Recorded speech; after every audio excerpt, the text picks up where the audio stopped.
Good morning. I appreciate all of you being here.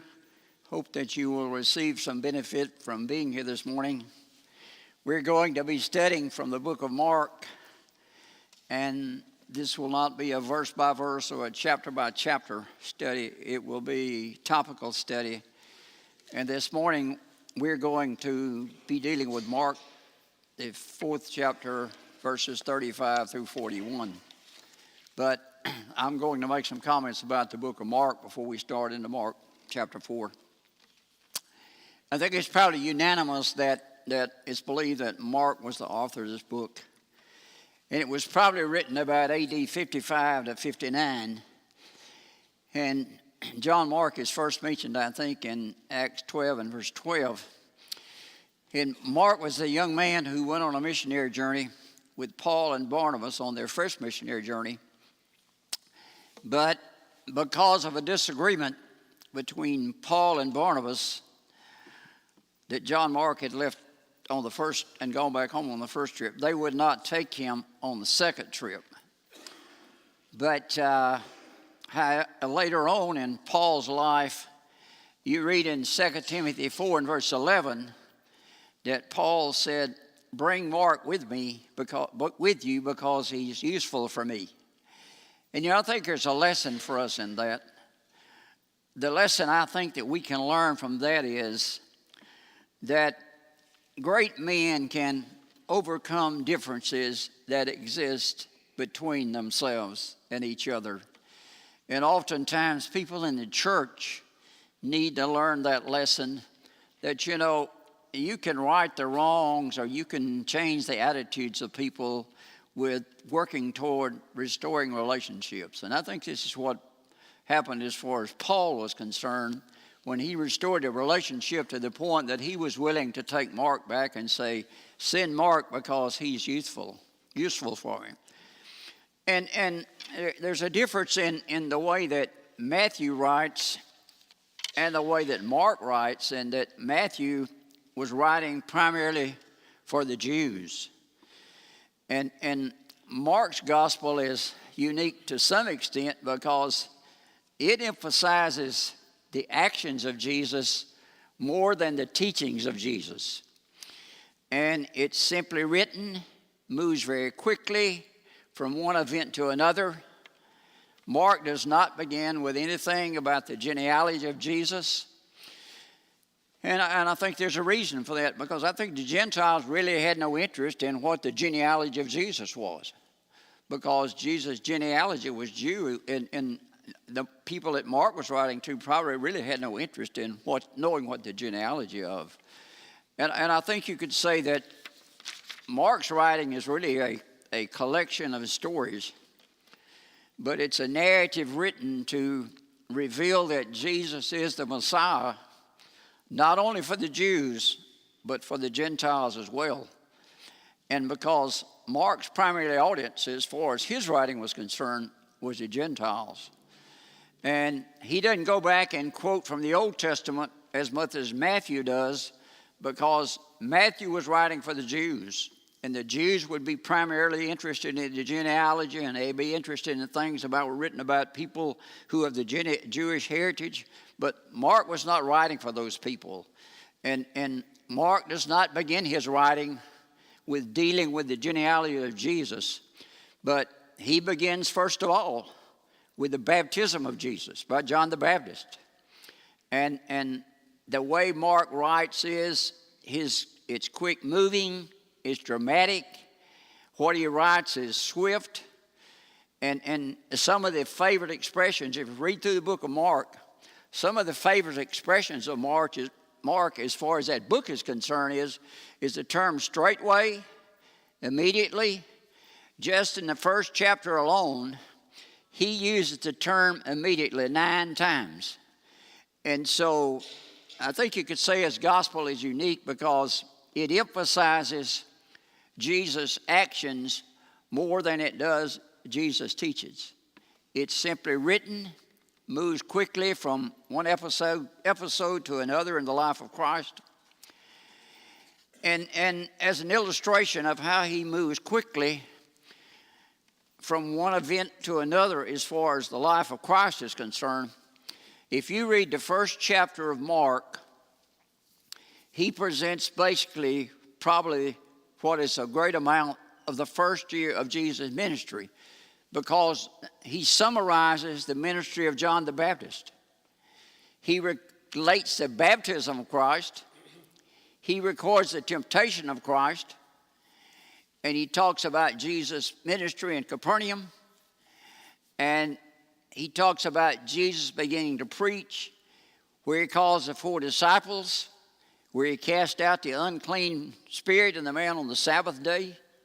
He heals Peter's mother-in-law of a fever. He casts out demons. He cleanses a leper. All this takes place in chapter 1. And so Mark was more concerned about writing about the actions of Jesus, I think, than the teachings of Jesus. But he does begin chapter 1 and verse 1, which says, the beginning of the gospel of Jesus Christ, the Son of God. Now, I think you could say that this verse introduces the account of Jesus' life and ministry. But Mark, in other occasions in his writing, speaks of Jesus as being the suffering servant of God. If you go to Mark chapter 10 and verse 45, it says, for even the Son of Man came not to be served, but to serve and give his life as a ransom for many. And I think it sort of tells us in some extent, as far as that verse is concerned, that maybe we need to do the same thing, that we need to minister to people as Jesus did. Because Jesus exhorts us also in that same chapter in Mark 10 and verse 44, he says, for whosoever would be first among you must be served of all. And you know, there's a lot of great sayings in the book of Mark. Mark, the first chapter, and verse 11 says, and a voice from heaven said, you are my Son, whom I love.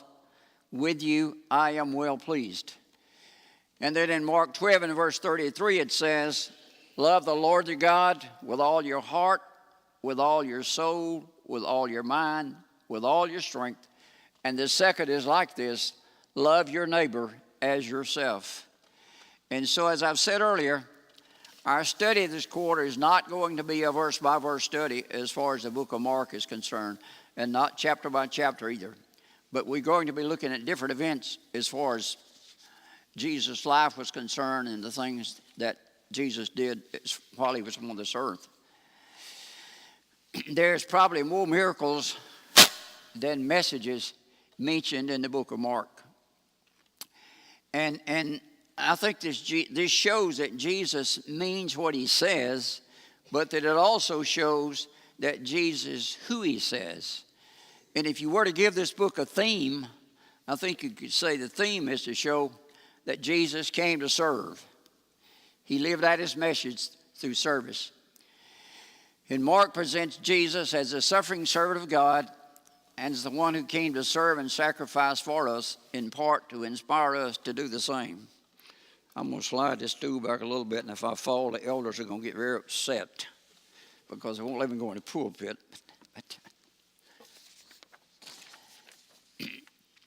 So we're going to read Mark chapter 4, verses 35 through verse 41. On that day, when the evening had come, he said to them, let us go across to the other side. And leaving the crowd, he took him with them in the boat, just as he was, and other boats were with him. And a great windstorm arose, and the waves were breaking into the boat, so that the boat was already filling, but he was in the stern, asleep on the cushion. And after they woke him and said to him, Teacher, do you not care that we are perishing? And he awoke and rebuked the wind and said to them, Peace, be still. And the wind ceased, and there was a great calm. And he said to them, Why are you so afraid? Have you still no faith? And they were filled with great fear and said to one another, Who then is this, that even the wind and the sea obey him.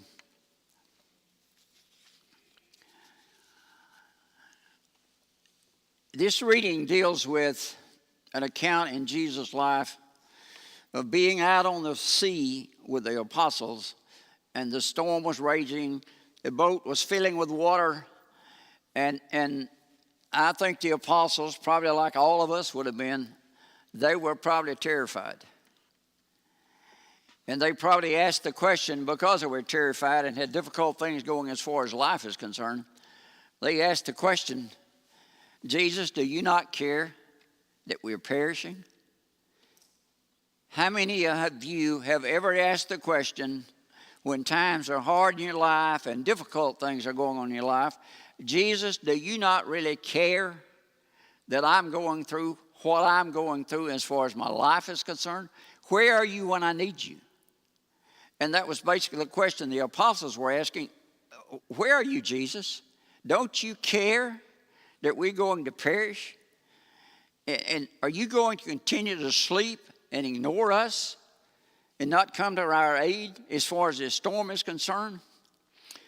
And so I hope maybe as we study this morning about this storm that we'll be able to learn some of the things that might help us to deal with the storms of life, and to let us learn the lesson, that Jesus does really care when we're perishing or when we're having difficult times.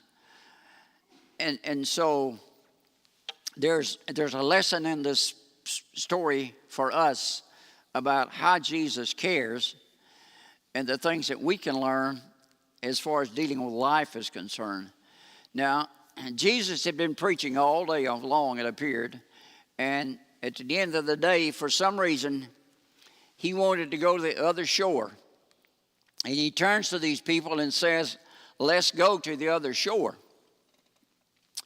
And it tells us that they departed and other boats went with them. And I think maybe the message, when it says the other boats went with them, that the sea was calm, indicating there was no weather problem as far as what they could tell as far as the weather was concerned, and so they left shore. But when you look at the Sea of Galilee and where this took place, it's about 700 feet below sea level. And so there were mountains and hills on either side.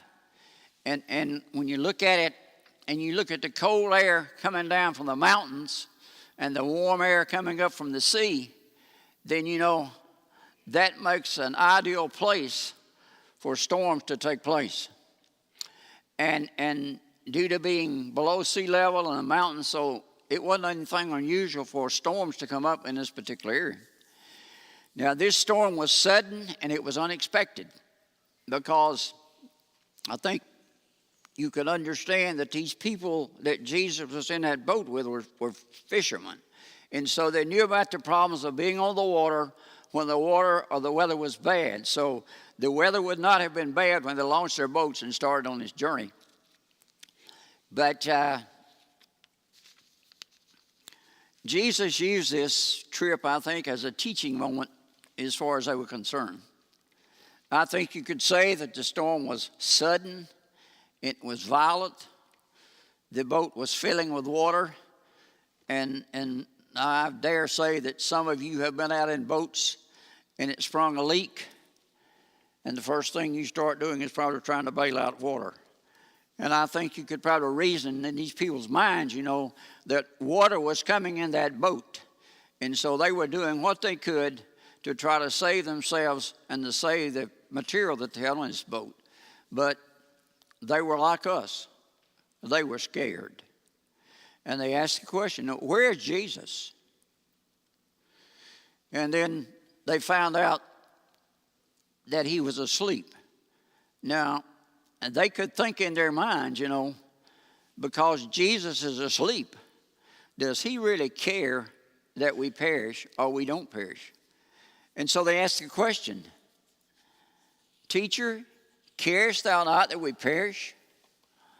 And they wake Jesus up, and he rebukes the wind, and he says to the sea, peace be still.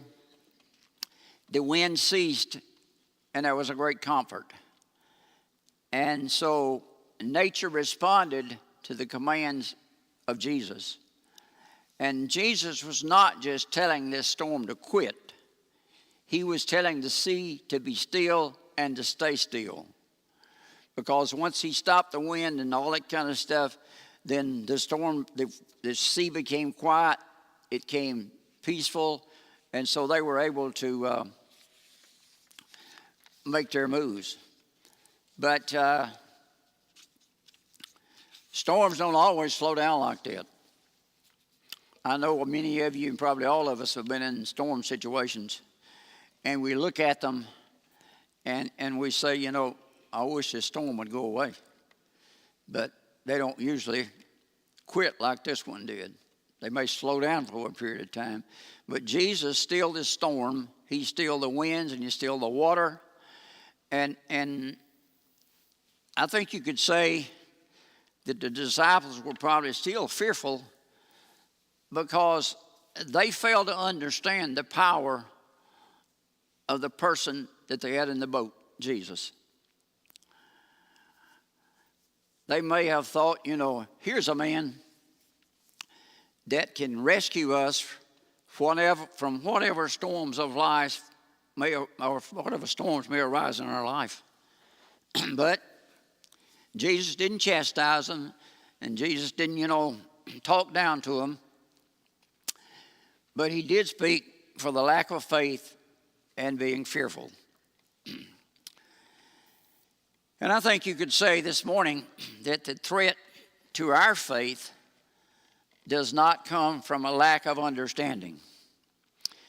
It probably comes more from doubt and fear than it does from lack of understanding.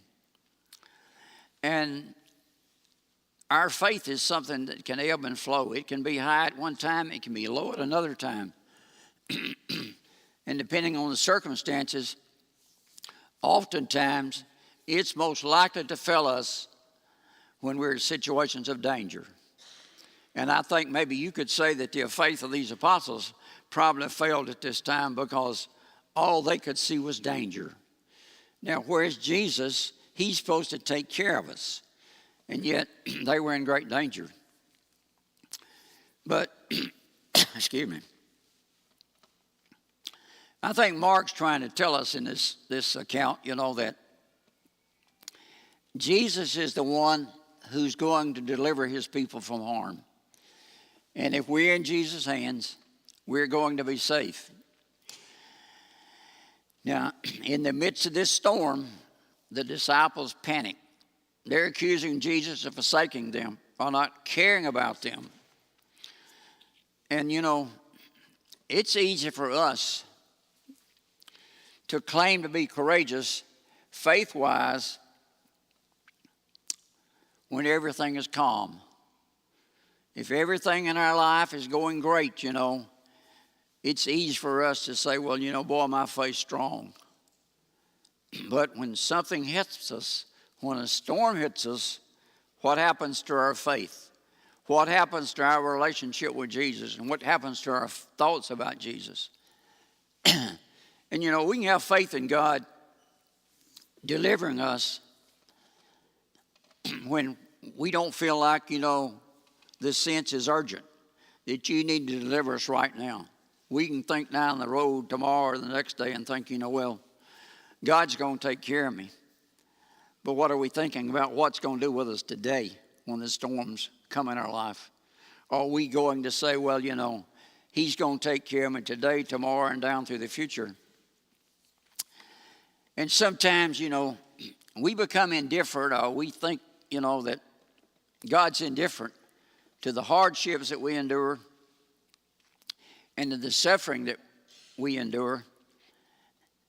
And we have difficulty wrapping our thoughts around this, or our hands around this thought, that a loving God will let this happen to us.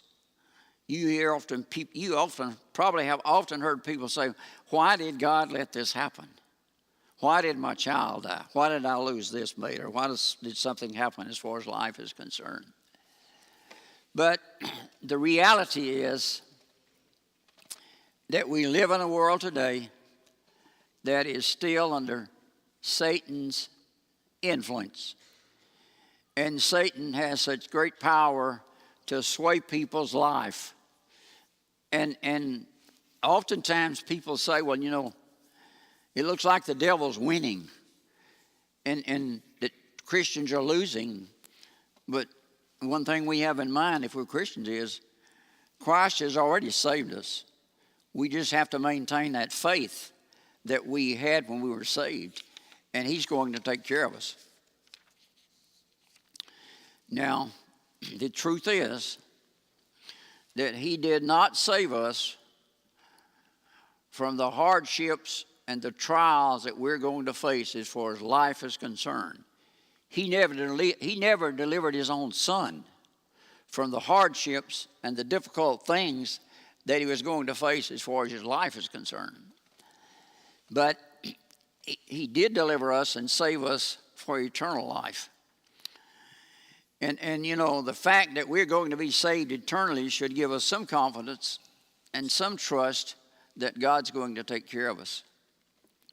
Paul said in 2 Corinthians 4, verses 8 and 9,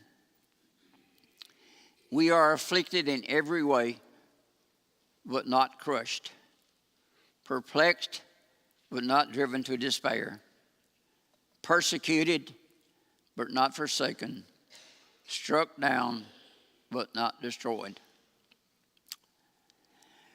And so, however we're going to react when our lives feel tossed about and when our lives feel swamped by waves of opposition, we need to realize that Jesus will protect us even through these things if we're one of his children and we remain faithful.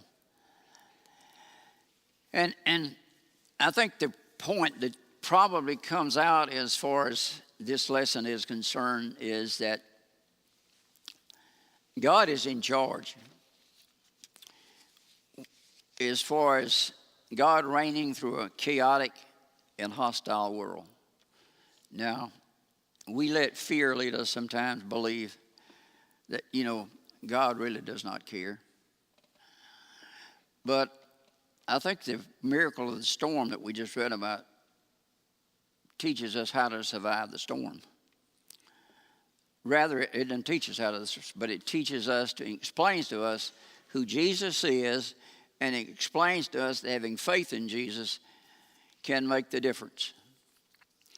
Now, we're not going to escape the storms of life because they're part of life. Tragedy can come quickly, and it can turn our lives upside down. I'm sure some of you sitting in this audience have dealt with tragedies that happen in the spur of the moment. A child gets killed in a car wreck, or something happens to your spouse, or something that you were not expecting. So those things are happening. And we're not going to escape those things because they're just a part of life.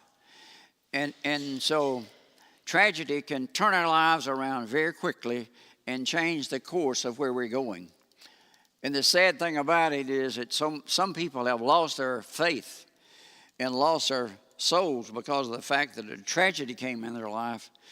They blamed Jesus, and because they blamed him, they never came back to him and got back in the right relationship with him.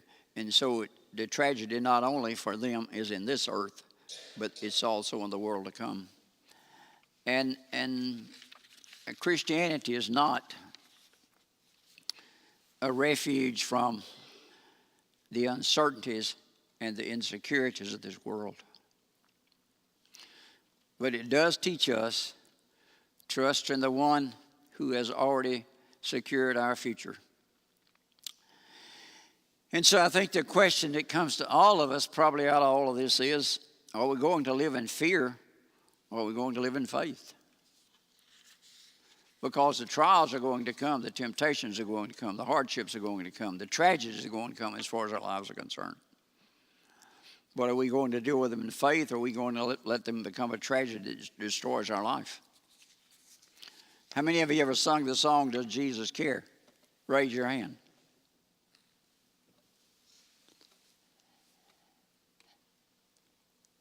And I think you could ask that question when you sing this song. Does Jesus not care that we're perishing? We sing this song, Does Jesus care? And then we come back with the immediate answer. Oh, yes, he cares. I know he cares. His heart is touched with my grief. When the days are weary, the long nights dreary, I know my Savior cares. But oftentimes when people look at their lives today, as far as their relationship with God is concerned, and a relationship with Christ is concerned, oftentimes people will, after they sing that song, does Jesus care, then they come back and say, Lord, I'm scared. Save me from the winds and the waves. And oftentimes we get scared and it affects our faith because of an economic storm that takes place. The stock market hits the bottom and we begin to think about all that money we're losing. Or the flu epidemic or the COVID epidemic hits. And God, why don't you save us from this? Why don't you take care of us so that this never happened to us? And then the storm of life for some people is, and many of you have been through that, the unemployment storm. I've lost my job. Where were you, God? Why were you not taking care of me? But these storms we feel in our life, but we don't understand always what it is and what the purpose of it is and what's going to be the end of it. But God's been faithful all these years, and now when the waves are about to swallow us up, we ask the question, like the apostles asked, Jesus, where are you? Don't you care that I'm one of your children and all these things are happening to me? Do you care, Jesus? Well, like I said earlier, becoming a Christian does not deliver you from the hardships of life. What it does, it helps you to understand how to deal with the problems of life. Because sometimes, and this is not a good reason, I don't think, but sometimes people will say, well, I'm going to become a Christian because if I become a Christian, everything's going to be all right. Sailing's going to be smooth and the waves are not be such that I can't deal with them. And I'm going to stay on the shore where I'm safe from now on. Well, it don't work that way. Even after you become a Christian, your life will be better, but you'll have the temptations, you'll still have the hardships, and you'll still have the struggles that everybody else is having in life. But some people thought that sailing with Jesus would be a smooth trip. It could have well been that these other ships that followed along with that ship, they may have thought to themselves, well, Jesus is in that boat, and I've seen him performing miracles here today, and if his apostles get in that boat, everything's going to be okay. But they found out different because the waves came even though Jesus was in the boat, and the winds came and all the problems associated with sailing that boat came, even though Jesus was in one boat and you were in another boat. Now, Jesus can still the storm, and he can give us peace, and he can remove the fear. 1 John 4 and verse 4 says, little children, you are from God and have overcome them, for he who is in you is greater than he who is in the world. So I think we could probably say to some extent, when Jesus is in our midst, we have nothing to fear that the waves and the storms won't come. And we know we're going to get wet and we're going to get cold. And it may seem sometimes to us that, God is asleep or he's forgotten us. But if Jesus is in our life and Jesus is controlling our life, then I could think we could say that, we really have nothing to fear because he's going to take care of us. We're going to sing this song, Neil. On that, they didn't know what he was going to do.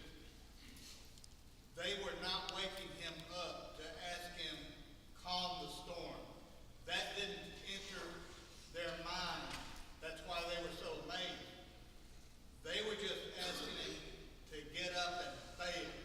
water. Bail water. And sometimes we also sell Jesus short. We just look for right now, do what I want you to do.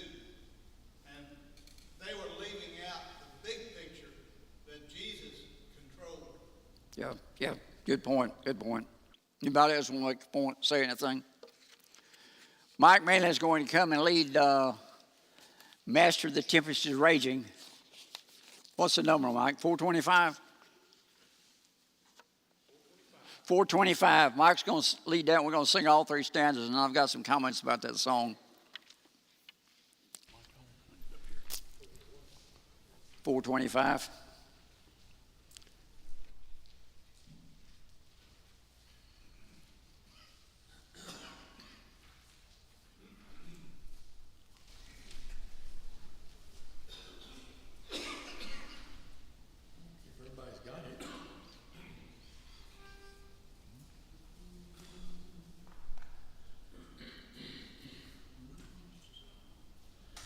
Master, the tempest is raging, the billows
This song sort of summarizes what this storm was about. The person who wrote this song had gone through great difficulty as far as her life was concerned, or his life was concerned, as the story was told to him. This lady had lost a son, she had lost her parents, and things were going difficult for her. And when you look at this song, though, I think you could say that this song sort of applies to the account of Christ stealing the tempest that we've been talking about this morning in Mark, the 4th chapter. Because I think this song points out, that our lives are often like the tempest of the sea. We find that our lives are filled with raging like the storms of Galilee were in the storm account. And sometimes we may even be led to wonder if really, does the Lord care for me? But the Bible tells us in 1 Peter 5 and verse 7, casting all your anxieties on him because he cares for you. And even though, sometimes we know that the Lord is going to take care of us, it may seem that each moment is madly threatening and it's going to send us to the grave. And, I think you could say that this is sort of what David thought when he said, through the valley of the shadow of death. But then he came back with a statement that said, I will fear no evil, for thou art with me. And sometimes I think maybe that's the verse that we need to recall when times are difficult and our life's going through. We need to look at our lives and realize, God's still with us. He's not left us unless we've left him. And the second stanza points out that the reaction to the tempest is often fear. Because sometimes in times of trial, we often feel overwhelmed with a sense of doom. Just like these disciples did in this boat. They had a sense of doom because as far as they knew at that time, they didn't know whether they was going to make it or not, because they asked Jesus a question, do you care that we perish? And so sometimes when the waves beat against our lives, just like the waves beat against this boat, and sin sweeps over our life and we create anguish as far as our lives are concerned, God still cares and God still takes care of us.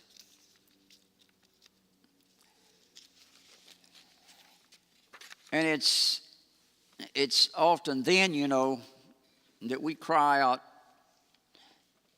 and ask the Master to take care of us and take control of our lives. Because Romans 7 and verse 25 tells us that Jesus will save us. And I think the third stanza in this song points out that, our plea for salvation will be heard. That Christ promised us that he's able to bring peace to our troubled hearts, just like he calmed the sea that we've talked about in Matthew or Mark 4 this morning. And when Christ does come and bring peace in our hearts with our prayers, it should be that, we linger with him and not leave him as we oftentimes do. And with all this hope that we have in Jesus, we can have the hope of joyfully making the blessed harbor and resting on the blissful shore that's spoken of in Revelations 22, verses 1 through 5. And the chorus of this song replays the scene of the tempest, along with Christ's comforting words that he gave, peace be still. And so sometimes when we are experiencing trials and tribulations in life, we can call upon the Lord and tell the Lord, the Master, the tempest is raging. But he comes back and tells us, peace be still. I'll take care of you. Y'all got about 5 minutes. If anybody has comments or anything you want to say, y'all may say it. If not, y'all are dismissed.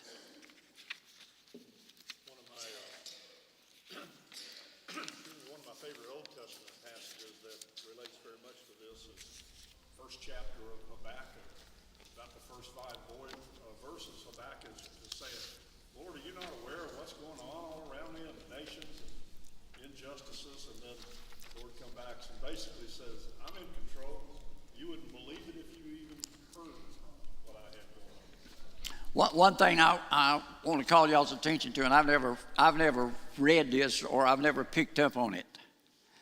In Psalms 107, verse 23 through 31, it reads as if this may be a prophecy of Mark 4:35 through 41. It says, some went down to the sea in ships, doing business on the great waters. They saw the deeds of the Lord, his wondrous works in the deep. For he commanded and raised the stormy wind, which lifted up the waves of the sea. They mounted up to heaven, they went down to the depths. Their courage melted away on the evil plight. They reeled and staggered like drunken men, and were at their wits' end. They cried to the Lord in their trouble, and he delivered them from their distress. He made the storm be still, and the waves of the sea were hushed. Then they were glad that the waters were quiet, and he brought them to their desired haven. Let them thank the Lord for his steadfast love, for his wondrous work to the children of man. Now, as far as I know, there's no other event in the Old Testament that refers to such an event. And so it appears, that this may be a prophecy of what was going to take place in Mark 4, verses 35 through 41. And that's Psalms 107, 23 through 31. Y'all are dismissed.